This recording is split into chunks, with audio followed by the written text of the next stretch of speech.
औज़ुबिल्लाहिमिनश्शैतानिर्रजीम बिस्मिल्लाहिर्रहमानिर्रहीम। आपको learn with fun channel में खुश आमदीद। मैं बहुत शुक्रगुज़ार हूँ आप सबका जिन्होंने मेरी सॉफ़्ट स्किल्स पे टाइम मैनेजमेंट की वीडियोस देखी, उन्हें सराहा और ख़ुसूसन उन दोस्तों का जिन्होंने मुझे उसमें मज़ीद बेहतर करने के लिए मशवरे भी दिए। आज हम शुरू करने जा रहे हैं आईटी स्किल्स पे अपनी ये सीरीज़। ये बहुत इब्तदाई लोगों के लिए है जिन्हें माइक्रोसॉफ्ट एक्सेल वर्ड का बहुत ज़्यादा पता नहीं है, लेकिन जिस तरह हम आपको लेकर चलेंगे मुझे पूरी उम्मीद है कि बहुत सारे लोग इससे इस्तेफ़ादा करेंगे। तो आज की ज़िंदगी में प्रेजेंटेशन को बहुत ज़्यादा अहमियत हासिल है। मिसाल के तौर पे आप किसी दुकान पे जाते हैं, वो आपको कोई गिफ्ट जो है रैप करके देता है तो उसकी खूबसूरती में इजाफ़ा हो जाता है। इसी तरह माइक्रोसॉफ्ट एक्सेल में जो डेटा शीट्स होती हैं उनको पढ़ना मुश्किल भी होता है और एक को समझ भी नहीं आती, टाइम कंज्यूमिंग भी होती हैं। इसलिए अगर हम उन शीट्स को ग्राफ्स का शक्ल दे दें तो एक आम लेमैन उसे बहुत आसानी से और कम वक्त में जो है वो समझ जाएगा। तो इसलिए आज हम जो है ग्राफ्स का पहला चैप्टर शुरू करते हैं। इसकी सीरीज़ आगे जो है वो जारी रहेगी और इंशाअल्लाह जो है किसी न किसी को ज़रूर उससे फ़ायदा होगा। हम शुरू करते हैं अपना आज का टॉपिक।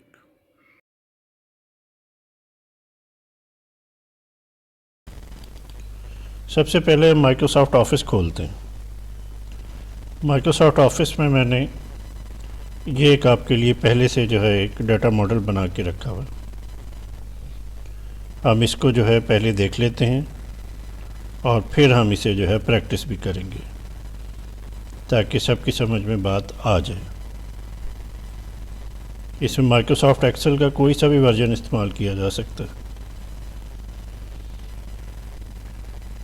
तो बजाय इसके कि हर एक को डाटा पढ़ना हो, अब ये चार्ट जो आपको सामने नज़र आ रहा है ये एक ही नज़र में आपको इस पूरी टेबल की जो है मुख्तसर सी प्रेजेंटेशन ये बता रहा है और टाइम बचा रहा है आपका।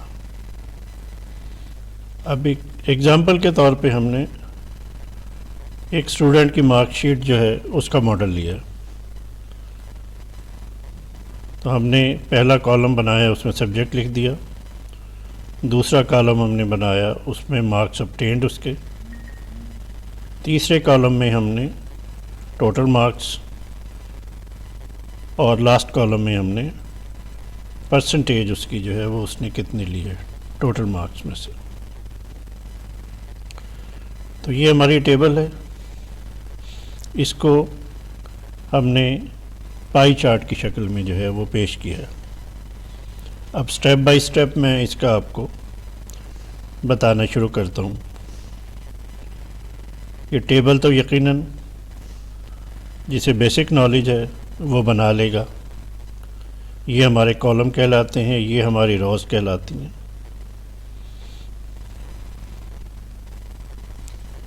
अच्छा, अब देखिए इसमें हम इसको इस तरह ड्रॉ करते हैं। ये एक और टेबल मैं आपको इसके साथ ही ड्रॉ करनी सिखाता हूँ। ये हमारी टेबल हमने एक बना लिया, एक बाउंड्री बना ली, इसको हाईलाइट कर लिया।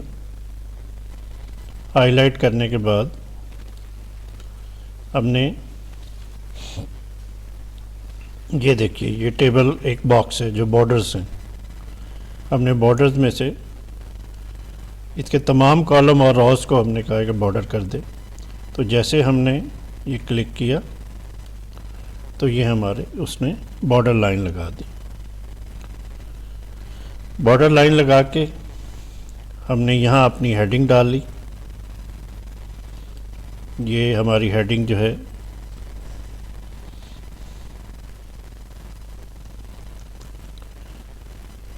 स्टूडेंट्स मार्कशीट, ये हमने इसकी हेडिंग डाली। इसके नीचे हमने जो बनाया, ये हमने लिखा सब्जेक्ट। अगले कॉलम में हमने मार्क्स ऑब्टेन्ड, अगले कॉलम में टोटल मार्क्स, और उससे अगले कॉलम में परसेंटेज ऑफ मार्क्स ऑब्टेन्ड। ये हमारे कॉलम। अभी हम सिर्फ जो है इसमें एंट्री कर रहे हैं, फिर इसकी फॉर्मेटिंग मैं आपको साथ ही बताता चलूँगा। अब हमने यहाँ पे पहला सब्जेक्ट हमारा मैथ, दूसरा इंग्लिश, तीसरा फिज़िक्स, फिर केमिस्ट्री, बायोलॉजी,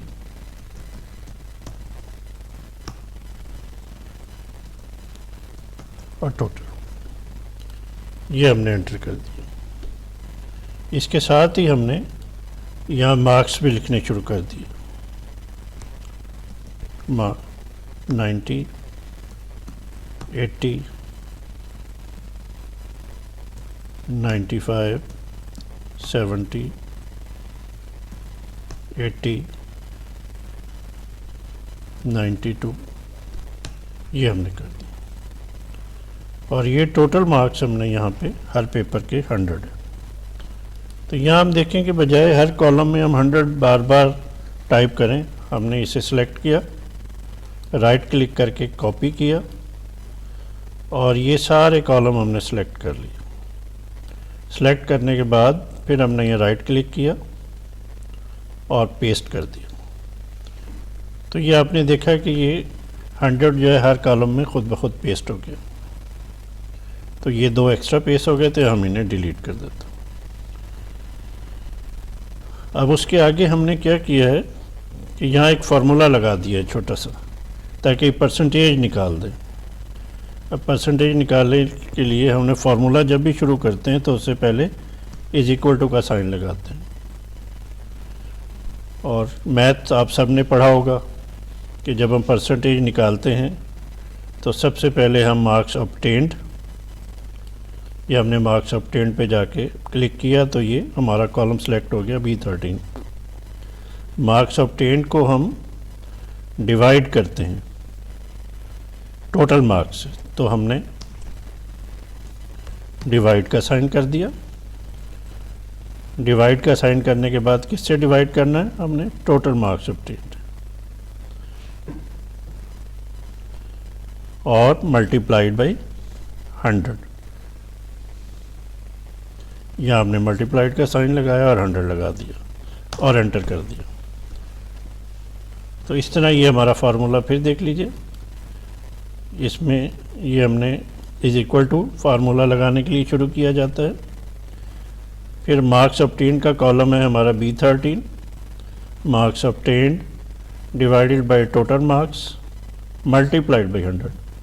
तो ये हमारा फार्मूला जिससे हमारे जो है परसेंटेज निकल आई उसकी। अब हम हर कॉलम में इसी तरह फार्मूला टाइप करने की बजाय आप देखेंगे कि ये छोटा सा, अब मैं कर्सर यहाँ लेके जा रहा हूँ तो एक छोटा सा प्लस बन जाएगा। इस प्लस को आप जितने कॉलम में ये फार्मूला लगाना है हमने ड्रैग करके छोड़ दिया। ये हमारा टाइम बचा और इसने ये फार्मूला हर कॉलम में, ये देखिए यहाँ इसने ये फार्मूला पेस्ट कर दिया। तो इस तरह हर कॉलम में ये फार्मूला ख़ुद ब खुद जो है वो पेस्ट हो गया। अब हम इसकी फॉर्मेटिंग थोड़ी सी पहले आपको बताते हैं। टेबल जो हमने शुरू की है उसकी फॉर्मेटिंग कैसे की जाती है। अब सबसे पहला हमारा ये देखिए कॉलम है यहाँ पर, जो कि फॉर्मेटिंग से पहले अब मैं आपको इसका टोटल लेना बताता हूँ।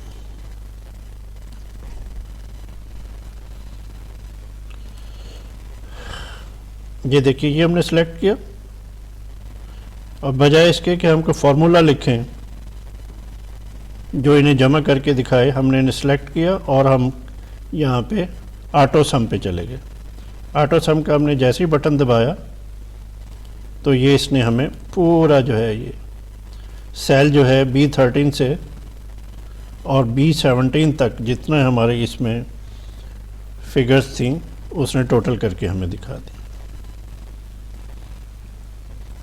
इसी तरह हमने अगले कॉलम में भी इसे सिलेक्ट किया जिन रोज़ का हमें टोटल करना है और हमने ऑटो सम का बटन जाके दबा दिया। तब देखिए एक स्टूडेंट ने 415 मार्क्स ऑब्टेन किए हैं आउट ऑफ 500। अब फार्मूला हम इसकी परसेंटेज क्या निकलेगी, हमने दोबारा फार्मूला कॉपी कर देते। तो ये फार्मूला कॉपी करने से उसने 415 को जो है ये देखिए डिवाइड किया है टोटल मार्क्स पे, marks obtained, total marks obtained divided by total marks multiplied by 100। तो इस तरह हमारा जो है ये एक टेबल बन गई। अब हम इसकी फॉर्मेटिंग शुरू करते हैं। इसकी फॉर्मेटिंग में अब ये देखिए हमारा जो स्टूडेंट्स मार्कशीट है हम चाह रहे हैं कि ये सेंटर में लिखा हुआ आ जाए। तो हम इसे जहाँ तक हमारी टेबल है हमने सेलेक्ट किया। सेलेक्ट करने के बाद ये आपको नज़र आ रहा है मर्ज एंड सेंटर, यानी ये हमारे कॉलम दिस इनको आपस में मर्ज कर दें और इनको सेंटर में भी कर दें। तो हमने ये जैसे क्लिक करेंगे एक सिंगल क्लिक पे इसने ये कॉलम मर्ज करके और हमें सेंटर भी कर दिए। अब इसकी खूबसूरती बढ़ाने के लिए हम कहते हैं इसे बोल्ड कर दो। तो ये उसने हमारा लिखा हुआ जो है स्टूडेंट्स मार्कशीट बोल्ड भी कर दी। इस तरह ये देखिए अब ये हमारा जो है मार्क्स ऑब्टेन का ये कॉलम हमारा रेंज से बाहर हो रहा है, इसकी प्रिंटिंग बाहर हो रही है। तो हम चाहते हैं कि ये इसी कॉलम की रेंज में आ जाए। तो इसके लिए हम जो फॉर्मेटिंग टूल इस्तेमाल करते हैं वो ये है, देखिए इसे हमने जिस कॉलम को करना है राइट क्लिक किया। राइट क्लिक करने के बाद यहाँ पर आपको फॉर्मेट सेल को हमने क्लिक किया। अगला आपको टैब नज़र आ रहा है यहाँ पर अलाइनमेंट का। अलाइनमेंट में सबसे ऊपर आपको ऑप्शन नज़र आ रहा है रैप टेक्स्ट, कि इस टेक्स्ट को रैप कर दो, इसी कॉलम के अंदर रैप कर दो। लेकिन इसमें एक और श्रिंक टू फिट भी नज़र आ रहा है, ये उसे छोटा करके जो है उसमें फिट कर देगा। लेकिन हम चाहते हैं कि अगर हमारा फ़ॉन्ट का साइज़ वही रहे तो हम इसे सिलेक्ट कर लेंगे। अब पोजीशनिंग भी वो हमसे पूछ रहा है कि मैं इसे कहाँ रखूँ। तो हम इसे, ये हमें फ़िलहाल डिफ़ॉल्ट में बता रहा है कि ये बॉटम में है, तो हम इसे कहते हैं कि इसको सेंटर में कर दो। अब इंडेंटिंग हमसे पूछ रहा है कि मैं इसे लेफ़्ट पे करूं, सेंटर में करूं, राइट में करूं। तो हम इसे कहते हैं कि ये राइट सेंटर में कर दे इसे। ये अब हमने ओके किया तो आप देखें कि इसने जो हमारा टेक्स्ट बाहर निकल रहा था वो इसने रैप करके इस कॉलम के अंदर आ गया। अब एक चीज़ और देख रहे हैं आप, ये देखिए ऊपर जो है हमारे पास ये सारा जो है सेंट्रलाइज है, ऊपर से भी इतना ही फासला है, साइडों से भी। तो हम चाहते हैं कि ये हमारे जो कॉलम है वो ऊपर के कॉलम की तरह ही सेंटर हो जाए। तो ये फॉर्मेटिंग आपको नज़र आ रही है सेंटर करने की, जिसकी से ये सेंटर हो गया। लेकिन अभी भी आपने देखा कि इसकी हाइट जो है वो दरमियान में नहीं है। तो हमने ये एक हमारा फॉर्मेटिंग टूल है मिडल अलाइन, हमारा टेक्स्ट जो है वो मिडल में आ जाता है। अब हम चाहते हैं इसे बोल्ड भी कर दें, तो हमने ये बी का बटन जो ये दबाया तो इसने ये बोल्ड भी कर दिया।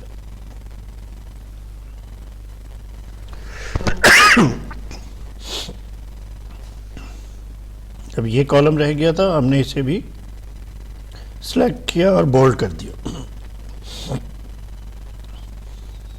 तो ये ऑलमोस्ट आप देखें जो टेबल हमारी ऊपर थी उसी तरह की टेबल एक हमारी नीचे भी बन गई। अब हम आपको ये देखिए कुछ एक्स्ट्रा लाइन हमारे पास आ रही थी, हमने ये सिलेक्ट की। हम चाहते हैं कि इसकी ग्रेडिंग ख़त्म कर दें यहाँ से, तो हमने ये सिलेक्ट की एक्स्ट्रा रोज़ ख़त्म करने के लिए, और यहाँ जाके हमने किया नो बॉर्डर। नो बॉर्डर किया तो ये हमारी नीचे की लाइनों के ग्रेडिंग ख़त्म हो गई। लेकिन क्योंकि आखिरी लाइन के नीचे लाइन नहीं आ रही थी, बॉर्डर नहीं आ रहा था, तो हमने दोबारा से इसे उसके नीचे भी जो है लाइन लगा दी। तो ये इस तरह हमारी एक टेबल कंप्लीट हो गई। अब हमारा अगला मरहला जो है वो आपको सिखाना है कि इसका चार्ट कैसे बनेगा। अब चार्ट में देखिए, प्रेजेंटेशन स्किल्स की हम बात कर रहे हैं ताकि ये खूबसूरत लगे। तो हमने इसे यहाँ से सिलेक्ट किया, सब्जेक्ट सेलेक्ट किए और साथ मार्क्स ऑब्टेन्ड सेलेक्ट कर लिए। ये हमने सेलेक्ट कर लिया कि हमें हमारे चार्ट में, पाई चार्ट में ये पोजीशन ये दिखा दे। अब ये डाटा जो हमने सेलेक्ट किया है उसका हम चार्ट कैसे बनाएंगे, बहुत ही आसान है। हम ऊपर इंसर्ट में गए, इंसर्ट मेन्यू में यहाँ आपको बहुत सारी चीज़ें नज़र आ रही हैं जो एडवांस भी हैं, कुछ बेसिक भी हैं, लेकिन हमने काम करना है इस पे चार्ट्स पे। तो ये आप देखिए, ये हमारे रिकमेंडेड चार्ट्स नज़र आ रहे हैं। अब चार्ट में हमने 3D पाई चार्ट हम चाहते हैं कि ये हमारा बन जाए, तो हमने इसको सेलेक्ट किया और ये चार्ट हमारा जो है वो ये तैयार हो गया। लेकिन यहाँ मैं एक चीज़ आपको दिखाता चलूँ कि ऊपर वाले चार्ट में हमें साथ लिखा हुआ भी नज़र आ रहा है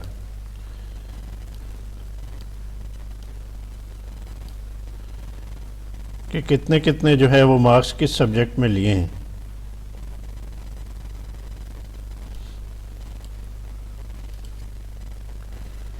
तो यहाँ हम ऐसा करेंगे, आपको ये करके दिखाते हैं कि ये कैसे हमारे चार्ट में आएगा। अब यहाँ आपने टाइटल दे दिया, ये सिलेक्ट किया आपने, हाईलाइट हुआ और यहाँ आपने इसका टाइटल हमने मार्कशीट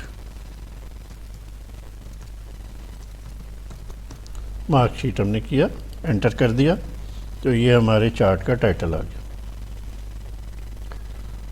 अब हम चाह रहे हैं कि यहाँ उसके जो है लिखे हुए आ जाए कितने मार्क्स हैं, तो हमने राइट क्लिक किया, इसे हम कहते हैं डाटा लेबलिंग।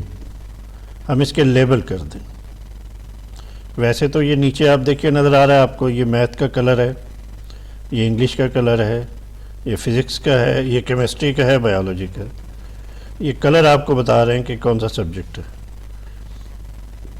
लेकिन हम फिर भी चाहते हैं कि और ज़्यादा विजिबिलिटी बढ़ जाए, तो हमने राइट क्लिक किया चार्ट के ऊपर और यहाँ आपको एक नज़र आ रहा है add data label. Add data label के जैसे एरो पे आप माउस लेके जाएंगे तो ऐड डाटा लेबल्स यहाँ नज़र आ गया। ऐड डाटा लेबल्स में किया तो आपने देखा कि आपके पास ये मार्क्स लिखे हुए आ गए यहाँ हर एक के। लेकिन हम चाह रहे हैं कि इसे और ज़्यादा हम खूबसूरत बना दें, तो हमने फिर इसे राइट क्लिक किया और ये है फॉर्मेट डाटा लेबल्स, कि हमें डाटा लेबल्स फॉर्मेट करने हैं, अभी हमारी मर्ज़ी के मुताबिक नहीं है। तो ये आपके पास एक साइड बार नज़र आ गई। साइड बार में सबसे पहले तो इसकी अलाइनमेंट की हम बात कर लेते हैं कि ये हमें कहाँ शो होने चाहिए। तो लेबल पोजीशनिंग, ये देखिए, ये हम चाहें तो इसे हम हमारे बार के जो है उससे हम बाहर भी शो करा सकते हैं। ये देखिए, ये बाहर आपको शो हो रहा है। अब हम चाहते हैं कि ऐसा नहीं है, हम इसे थोड़ा सा बड़ा कर लेते हैं ताकि हमें आपको समझाने में आसानी रहे। हम चाहते हैं कि ये उसके अंदर ही शो हो, तो दोबारा हम फॉर्मेट डाटा लेबल्स पर गए और हमने इसकी पोजीशन कहा कि हमें इनसाइड एंड पे बता दें। ये इनसाइड एंड पे आ गया आपके पास। अगर आप चाहते हैं कि ये आपको जो है मार्क्स ऑब्टेन्ड सेंटर में नज़र आए, तो ये अब आपको सेंटर में नज़र आने शुरू हो गया। और अगर आप चाहते हैं कि ये ख़ुद कंप्यूटर फ़ैसला करे कि कहाँ बेहतर है, तो ये कंप्यूटर ने फ़ैसला कर दिया कि आपको यहाँ इसे रखना चाहिए। तो हम इसे इनसाइड एंड जो है, जहाँ कंप्यूटर भी हमें रिकमेंड कर रहा है, हम इन्हें वहाँ रख लेते हैं। अच्छा, इसके ऊपर जो आपको ऑप्शंस नज़र आ रहे हैं, इसमें ये पूछ रहा है कि कैटेगरी नेम हमने जैसे क्लिक किया तो उसने हमारी जो कैटेगरी थी math, English, physics, chemistry, biology, वो भी हमें साथ लिखा हुआ दिखा दिया। अब देखें हमारी विजिबिलिटी बहुत बेहतर हो गई है कि अब हमें बायोलॉजी सब्जेक्ट भी नीचे बॉटम में से हमें कलर कोडिंग में जाके वो देखना नहीं पड़ रहा कि कौन सा कलर किसका है, बायोलॉजी का क्या कलर है, मैथ का क्या कलर है।